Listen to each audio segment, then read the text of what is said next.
Don't try to sneak into your room like that. I know what you've got behind your back. Records. More new records. Hey everybody, we are here in Seattle, Washington for Tracking Angle, and I'm at Black Belt Mastering. We're going to go see Levi, who owns Black Belt Mastering, in just a second. Talk about the new Linkin Park One Steps and take a tour of his studio. Here we go. Who is that? Yeah, who is that in there? What's up, guys? Hey, this is Levi. Welcome to Black Belt Mastering, and thanks for welcoming us. Come on in. We're going to take a quick tour of the place first and talk about some One Steps that just came out. So this is the main entrance here. We've got some projects that I've worked on. Pretty proud of some of these cuts here up on the wall. But a place for clients to hang out, listen to music, play a little pinball. Got some gold records up there too, I see, huh? Yeah. Some notable ones are for Simmel, a single that I digitally mastered for him called Where's My Love. Olivia Rodriguez that I cut lacquers for. Of course, the Beyonce Renaissance a couple of years ago. The Joker soundtrack is pretty special. That won an Academy Award. So I've been pretty lucky to work on some pretty cool projects. Awesome. So should we just go room by room? What do you think? Yeah, sure. Okay, sure. Start over here. Yeah. So not terribly interesting, but for anyone who's into all things mechanical, this is kind of the workshop shop room. So we've got a 1940s South Bend lathe. So it's not just vinyl lathes here. We've got metal lathes as well. Workbench to work on equipment, little mill and drill machine. Just enough to allow me to make custom one-off parts if needed. So are these parts that you make for the lathe? Sometimes. Wow. Yeah. Okay. Yep. If there's a part that I can't source and feel like I can make myself, then this is where it happens. Fantastic. Yeah. So moving on into the second cutting room. This is where I have my early serial numbered Neumann VMS 66. This lathe came out of Fantasy Studios, where I bought it from the late George Horn. And before that, it was at, I want to say, Kendon or Kaiser Century. The cool thing about this lathe is that it was cutting production masters in the 60s, in the heyday of vinyl. George had it for 30 years. When he bought it, Wow. It was in his studio unassembled. So it was kind of like in a time capsule, if you will. So when I bought it, I fully tore it down, cleaned, and kind of replaced anything that needed replacing. And it's a fantastic running machine that I use as kind of a redundant backup system to my primary lathe. So who are some of the famous artists that have had records cut on this lathe? I wish I knew. Fantasy cut a lot of famous records. Yeah, well, it wasn't, like I said, Fantasy had it kind of as their backup. And when George bought it, the intention was that he was going to use parts off of it if his primary lathe ever needed anything. Got it. Well, Neumann did such a fantastic job of building these machines. He never had to. So it's totally intact, and basically kind of just stayed dormant for 30 years when he had it.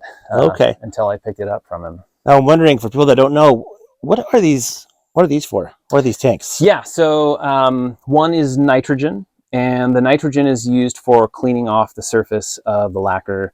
But the more important one is helium, and the helium is used to cool the coils in the cutter head. Keeping in mind that when music is cut through a cutter head, it has an RIAA pre-emphasis. So what that means is that the high frequencies are boosted about 20 decibels and the low end is reduced about 20 decibels.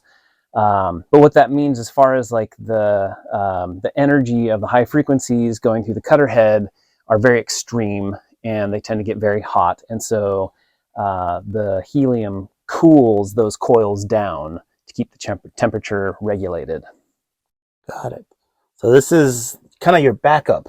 Yeah. Room, right? kind of the backup room. You know, it's really not great to have downtime. Yeah.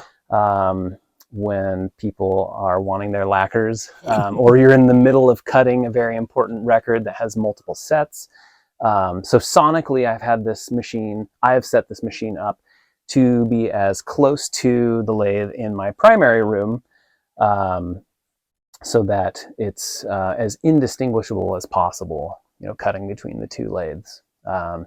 Also have a good amount of record storage, mostly got a lot of Pearl Jam vault test pressings, some Beyonce test pressings, and then a lot of records that I enjoy listening to as well. So bring you over into the main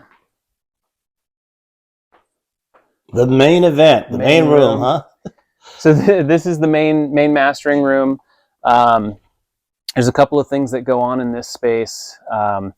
The primary thing that I started out doing was digital mastering, and so this room is set up for that, in addition to cutting lacquers. With this lathe here, this is an AM32B Neumann lathe that has some modifications to it. The majority of those were done at Frankfurt Wayne Mastering, where it was originally, before I bought it.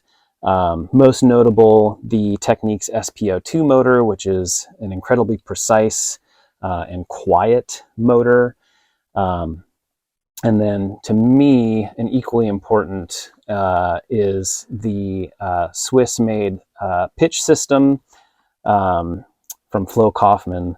And what this does is allow me to effectively use the available amount of land on a disc in the most efficient way possible. So that kind of translates to potentially louder cuts, or cutting further away from the center of the disc to have a higher fidelity sound, mitigate diameter loss. It's a really great system. And there's your main desk right over here? Yep. Yeah. Main mastering desk. So plenty of analog gear if that is the right thing for the job when I'm digitally mastering. As far as monitoring, I've really enjoyed these Dunlavy SC4A speakers. They're being driven by a Cello Duet 350, which is a recent acquisition. It's back over here, right? Yeah, yeah. It's that small one there. Oh, yeah, that one right there. I think it weighs over 100 pounds. But the amount of detail I'm able to hear, you know, with that amplifier through these speakers in this room is really outstanding. And I really enjoy not only listening to music, but working on music through this system. So Levi, once you cut a lacquer on the lathe, what's next? Yeah, so before a production cut is done, I would do a series of test cuts, and in some cases even cutting the entire project top to bottom, which is kind of known as a dub or a reference acetate, and clients can use those to evaluate how their music will translate to vinyl, and it's the closest thing to a production record that someone can get before actually going through the manufacturing process. But once a master lacquer is cut, the wild thing about it is that you really can't listen to it. You know, any evaluation or adjustments in the tonality or the mechanics of that record has to be done before the production master is cut. So completed lacquer would be boxed up and shipped out for electroplating as quickly as possible. The idea is that we want to retain the physical groove geometry, you know, that's cut into the lacquer. So the quicker that those lacquers can get silvered and start going through the electroforming process, the better. Once the metal work is completed, then if a record is being pressed at the same plant where the metal work is done, they would manufacture test pressings. Otherwise, the metal parts go to other pressing plants. Clients or myself will get test pressings and we'll evaluate those. if they're approved, they move forward with the manufacturing of 1,000, 10,000, 100,000 records. That's the hope, the ideal scenario. If there's an issue, which happens, then we figure out, where we can fix that, or where. Now, when you evaluate test pressings, what kind of gear do you evaluate with? Is it a mid-fi turntable, a high-end turntable, or a Crossley? I mean, what kind of turntables? Well, I think the important thing is that it's evaluated on a calibrated turntable. Yeah. There are plenty of times where someone is, listening on a system that has not been set up properly. Maybe they got it secondhand and didn't have it set up, or maybe it's an inexpensively made system. And those can always be tricky, because the last thing you want to do is tell someone that, their record player is not set up correctly. But unlike a CD player where you can pop a disc in, close the door, and hit play, and it's effectively the same, no matter what.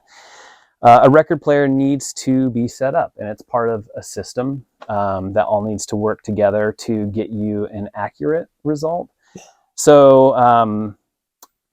I can play back test pressings on the lathe. That is one option. I can also play back. I have this VPI Scout. I would say that's kind of more of like a hi-fi option for playback.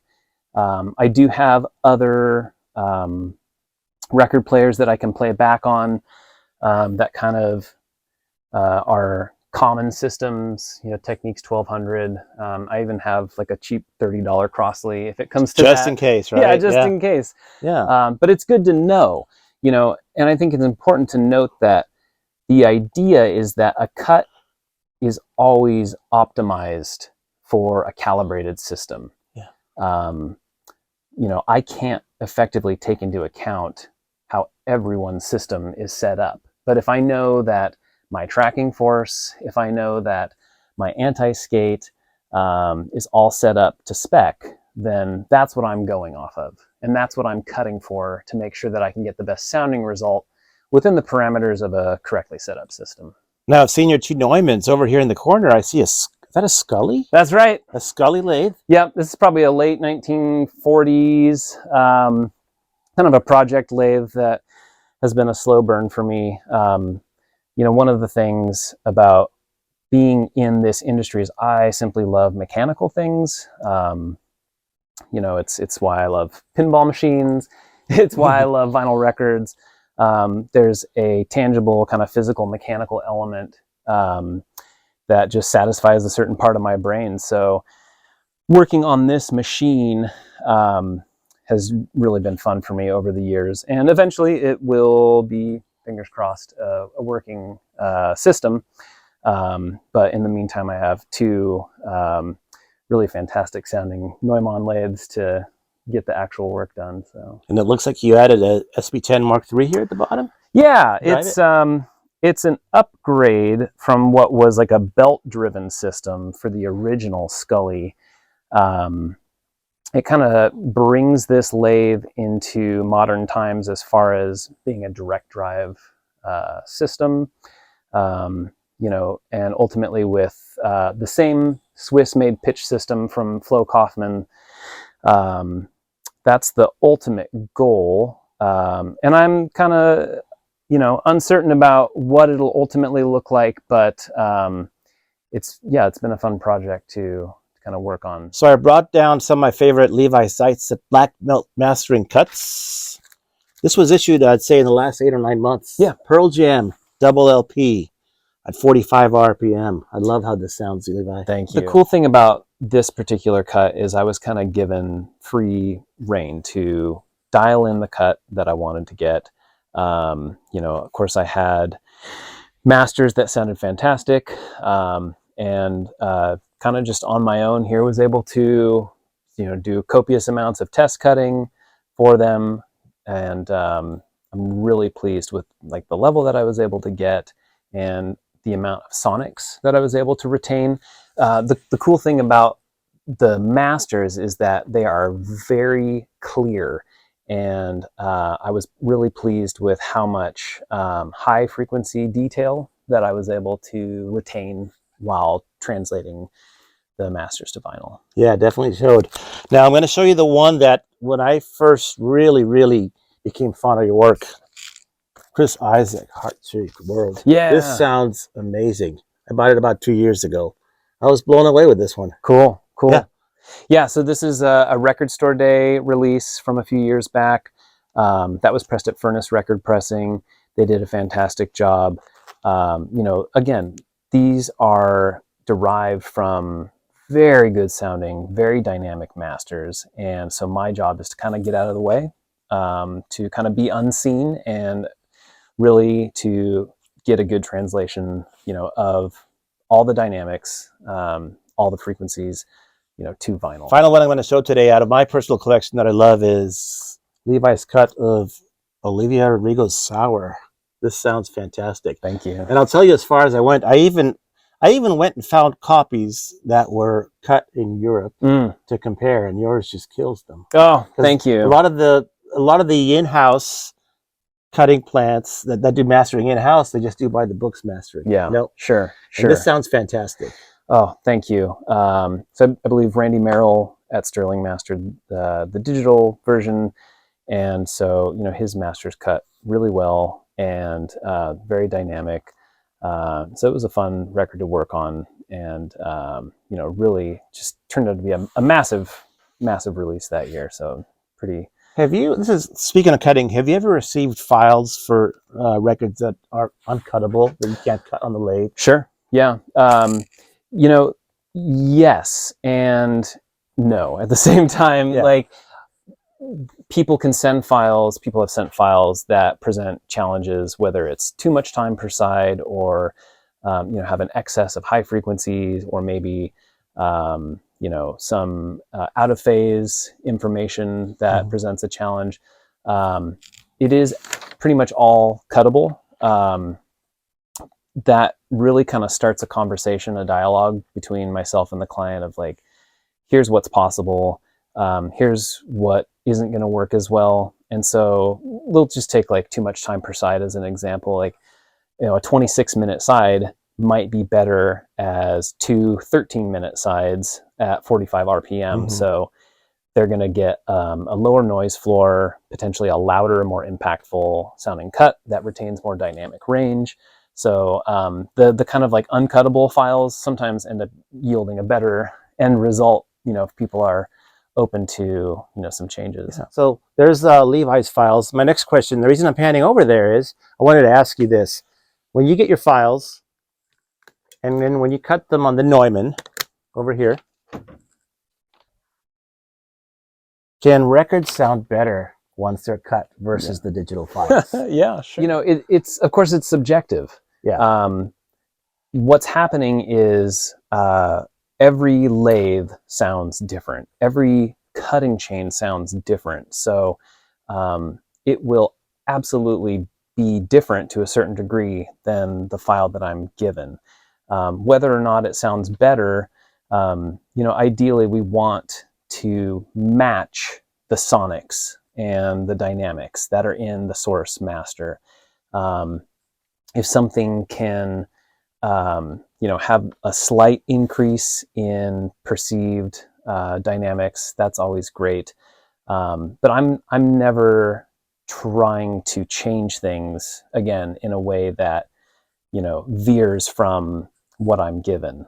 But when you get a file, is there times you listen to it and go, I know this definitely won't work when I cut it to lacquer, so I have to make a small adjustment here? Does that happen frequently? Yeah, it does. A lot of the times it has to do with like treble or high frequency information. In the digital domain, you can get away with an excess of top end, really high frequencies that are not problematic.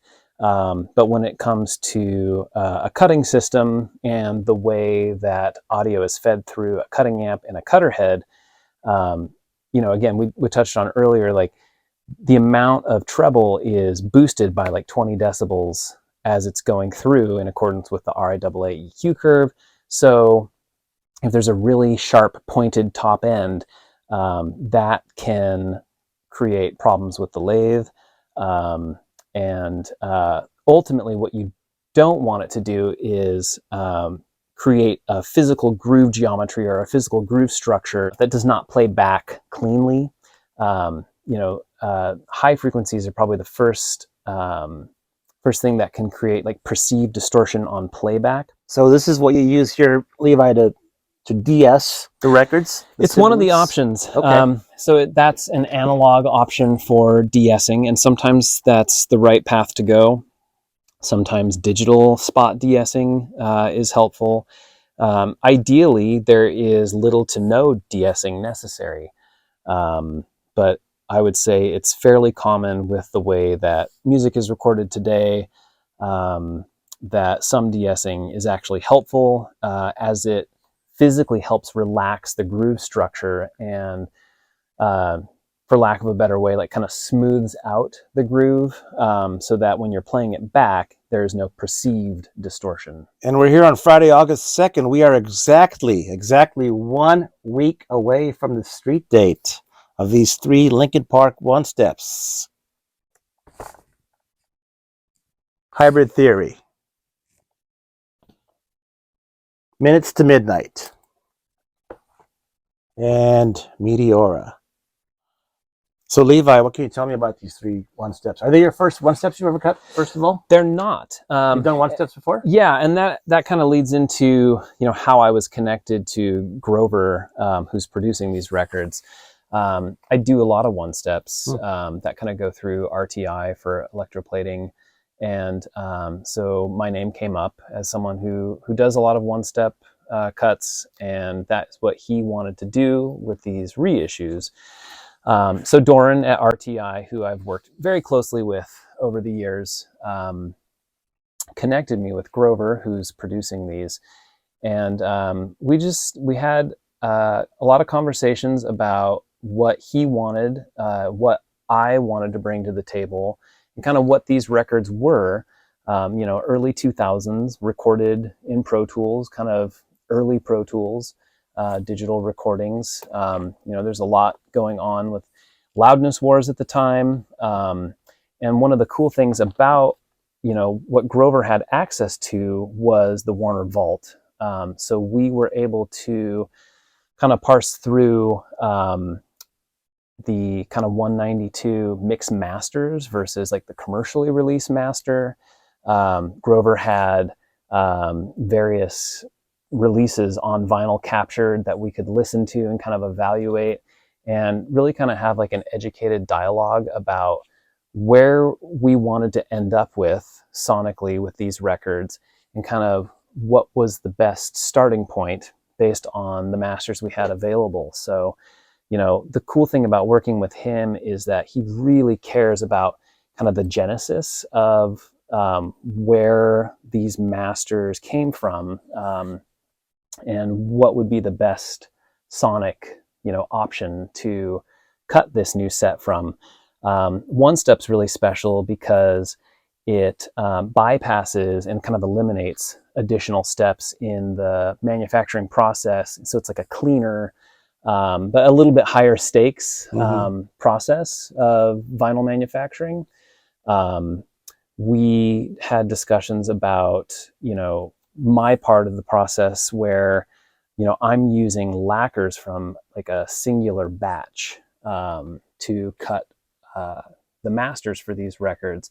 So there's like a sonic consistency there. These are records that came out at a time when I was in high school. Wow. So you were really familiar with the music. Yeah, really familiar with the music. It's an impressionable point in your life. The music that is popular at that point in time really sticks with you. I'm also a guitar player and a musician. So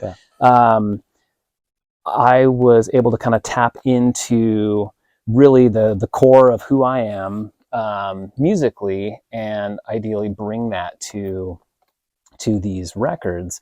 Because I think, these are records that have been released before, but not necessarily in this way with the due diligence that Grover and I were able to do, with discerning which files to use and we did several, series of test cuts and reference acetates to make sure that like what we were getting was definitively a great sound to us, and ideally the best version of these records. So for each set, how many sets of lacquers did you cut? Yeah, so I think these are limited to 3,000. Correct, 3,000. Yeah, which is a pretty low number. Effectively, one set of lacquers, if done as a one-step, can produce potentially 1,000 records. And that's not always the case. Sometimes a stamper breaks or something happens for whatever reason. So we cut 5 sets of lacquers. So 5 per set. Yes, that's correct. So 5 for this. Yep, that's right. 5 for this. That's 5 for right. this. Okay. That's right. Got it. Because we wanted to be certain that we were able to manufacture 3,000 copies without any issues. But it is still a limited press. So the plating and the pressing was at RTI? That's right. Both of them. That's right. And RTI has a long-standing history of manufacturing high-fidelity records. But the thing that's great about working with them is that the communication between myself and RTI is very fluid. If there were ever an issue, we're able to mitigate that very quickly and seamlessly. But with these, everything went really smooth.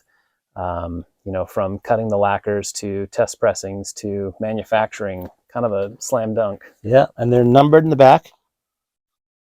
Well, these are special. These are special. These are promos. Yep. And I'll tell you, I've spoken to one person directly and a person who's an acquaintance that have listened to these, and they both tell me these sound fantastic. Awesome. So I'm really looking forward to hearing them myself. Levi, thank you so much. Oh, thank you. It's a pleasure. Welcome. It's a pleasure. I can't wait to see what you do with the lathe over here that is in the works, the Scully. Thank you. It's a labor of love. I do this because I love it. I want to. I really enjoy cutting records, and I'm looking forward to moving forward with these too. All right. Thank you so much. You're welcome. Talk to you soon. All right. Bye.